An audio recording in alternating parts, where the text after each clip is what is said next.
기프티콘을 팔아볼까? 역시 팔라고지. 해피콘 10,000원짜리 있으니까 사진 추가해주시고 버프도 읽기로 해가지고 등록. 좀 있으면 금방 팔리겠지? 그 돈으로 뜨끈한 국밥 한 그릇 사 먹어야겠다. 반갑습니다. 하늘 공화입니다. 문제 나갑니다. 아까 방금 보여드린 인트로에서 제가 했던 가장 중대한 실수는 과연 무엇일까요? 정답은 바로 사진입니다. 사진을 보시면은 제가 바코드가 노출되어 있는 사진을 그대로 등록을 시킨 게 바로 가장 큰 잘못이었는데요. 인트로에서 보셨던 장면은 제가 연출시킨 장면이기 때문에 큰 걱정 안 하셔도 됩니다. 하지만 이게 제가 팔로고를 처음에 사용한 지 얼마 안 되었을 때 그때 제가 실제로 했던 잘못이었습니다. 실제로 있었던 일입니다. 그때도 제가 10,000원짜리 상품권을 그대로 정신없게 올리는 바람에 그대로 그냥 기부를 해버렸어요. 그래서 오늘 제가 보여드릴 한푼 두푼 컨텐츠는 바로 기프티콘 판매할 때 주의사항입니다. 팔라고에서 기프티콘을 판매할 때는 본인이 스스로 가격을 매기기 때문에 거래장터를 수시로 들락날락 하면서 그 기프티콘의 시세를 파악을 해야 돼요. 그러다 보면은 팔라고를 얼마 이용하지 않은 것 같은 초보자의 느낌이 나는 분들이 하시는 실수들을 발견할 때가 있습니다. 기프티콘을 판매할 때 사진을 등록해야 되는데 바코드 달린 사진 원본 그 자체를 그냥 업로드를 해버리는 거죠. 사람들이 봤을 때는 바코드가 그냥 드러나게 되는 거죠. 이게 왜 문제냐? 딱 봐도 문제긴 한데 사진을 보시다시피 상품을 클릭했을 때 바코드가 확대돼서 드러나게 됩니다. 이거 그대로 매장에 가져가 가지고 이걸로 결제해 주라고 하면은 결제됩니다. 그러면 그냥 끝인 거예요. 사람들이 바코드가 드러난 상품은 구매를 하지도 않죠. 착한 사람들은 이제 채팅으로 빨리 그거 내려라, 큰일 난다, 이렇게 주의를 주지만 이미 그때는 늦었다는 것. 그렇게 귀한 기프티콘 하나 그냥 날리는 겁니다.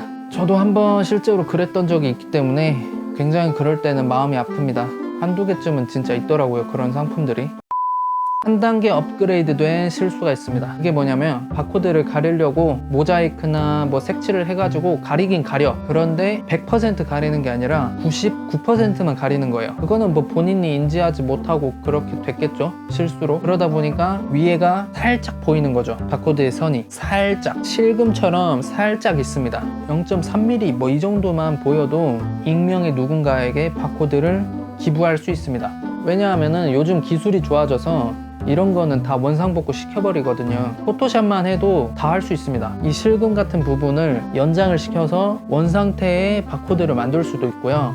팔라고의 기능 중에 바코드 스캔이라고 있는데 교묘하게 잘 일치를 시키면 그 실금 같은 부분도 핀번호로 추출이 가능해요. 네, 실제로 한번 보여드리도록 하겠습니다. 제가 실제로 사용을 했던 맘스터치 사이버거 일부러 제가 이렇게 만들었는데요.